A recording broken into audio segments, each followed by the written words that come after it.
We are following breaking news at this hour. A major crash on the southbound lanes of I-95 in northeast Miami-Dade overnight. At least 18 vehicles involved in a chain reaction crash.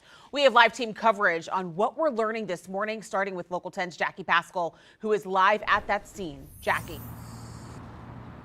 Well, it happened just up the road here on 95 South, like you were mentioning, right at that I-95 road exits where cars are being diverted all morning. Thankfully, that road is back open at this point, but we did learn that it was because of a tractor trailer that slammed into a bunch of cars last night as there was some congestion here on 95. I want to show you some video from that scene overnight. So the crash happened just before midnight, and again, this set off a chain reaction. 18 vehicles involved in total. The crash also causing a fuel spill, which took a while to clean up as well. That road reopened as of 6:20 this morning, so about 7 hours after the original crash. And also some video we got from a viewer who was driving past this wreck last night. Want to show you. You can see some emergency response crews there with gurneys and mangled cars. We are hearing reports of triage that was happening right on the highway to assess those injuries, but officials are thankfully saying only minor ones being reported as of this morning, and those folks are in the hospital right now. And we're going to get check on that in just a moment, but I want to hear from that driver who was saying this morning that they haven't seen an accident that bad in a while. I want to show you a quote from them.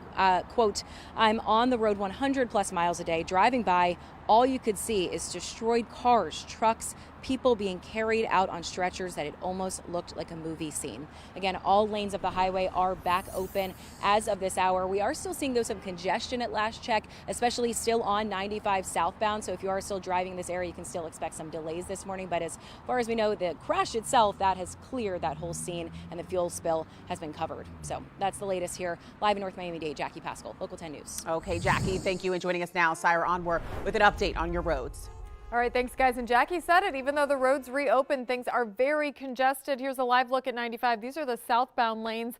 We're seeing congestion, but it is moving. Remember, it was closed for much of the morning, dealing with that nasty, nasty wreck. 18 cars. Haven't seen a pileup like that really ever, at least since I've been doing traffic reports. Let's take a look at the area that was impacted this morning. I-95 southbound right at I-95 Road. That's where we were seeing that stretch of purple, which has now gone to orange and red, which is still slow. Let's take a look at the times right now. You can expect to be heading about 12 miles an hour if you go through that patch of I-95. Some alternate routes you can take instead. You can take the Turnpike, you can take 441, but guys, buckle up and drive carefully. Now we do have Isabella Martin live at the hospital, where it seems like some of the people involved in that crash may have been transported. Isabella?